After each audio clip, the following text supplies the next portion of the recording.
Turning now to politics on this Monday morning, Latinos are California's largest racial ethnic group, yet they face challenges when it comes to equal opportunity and representation. Every 10 years, the California Citizen Redistricting Commission has the important job of redrawing state and federal political boundaries. Last week, after the first 8 members of the 2020 Citizens Redistricting Commission were selected, the UCLA Latino Policy and Politics Initiative put out a statement highlighting a lack of Latino representation among those chosen to be members of the commission. Joining us now via FaceTime is the founding executive director of the UCLA Latino Policy and Politics Initiative, Sonja Diaz. Sonja, good morning to you. Thank you so much for being with us. Thanks so much for having me. So just to get us started here, give us some background on the Citizens Redistricting Commission and the focus of your work.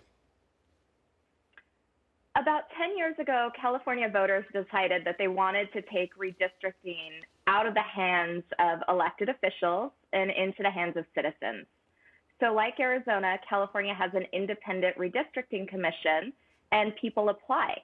One of the interesting things that has occurred this year is that there's just been a lack of minority candidates throughout the process. This was true of Asian Americans, and it's definitely true of Latinos. And unfortunately, we've seen the results, given that the first 8 randomly selected by bingo balls applicants did not include a single member of the state's plurality population.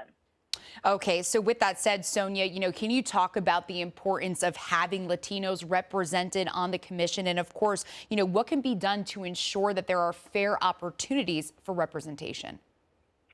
Well, that's exactly it. Fair opportunities is part of redistricting. We're going to go into 2020 apportionment after the U.S. Census gives us the new population for the state. It's expected that California will lose a congressional seat, likely in Southern California, where the bulk of the state's residents live, but also which include majority Latino populations, both in Orange County, parts of San Diego, and most definitely here in Los Angeles County.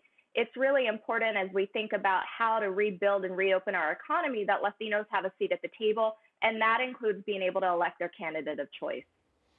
And that representation is so important. And so let's just kind of hone into that in the state of California, on the federal level. Talk about the power, Sonja, of that representation. Yes, so the Independent Redistricting Commission draws the lines for all congressional districts in the state, along with state legislative and assembly districts.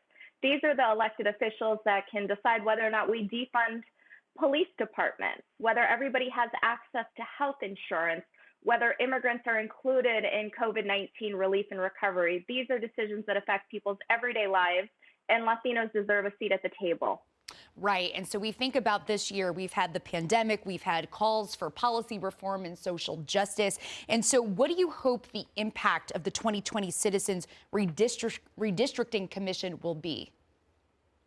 Well, for starters, I hope that the first 8 randomly selected candidates ensure that there's Latino parity and really take every opportunity that they can to fill those remaining 6 seats with Latino voices, or voices that recognize the needs of Latino political power, because again, this is the state's plurality population, and right now has not a single seat at the table. Moving forward, I think that the 5th largest economy, which is California, is gonna thrive on the backs of workers. That's been really clear about our frontline and essential workers. We have a tremendous opportunity right now to ensure that they have a voice so that their policy needs are followed through, either in Sacramento or Washington, D.C. Sonja, we thank you so much for being with us this morning. We thank you for the work that you were doing. In order to change the paradigm, you got to be at the table. You got to be in the room where it all happens, if I can borrow from Hamilton. So we thank you so much for being with us this morning. Have a great day. Happy Monday. Thank you. We'll be back, everybody. Stay with us. This is your morning on Spectrum News 1.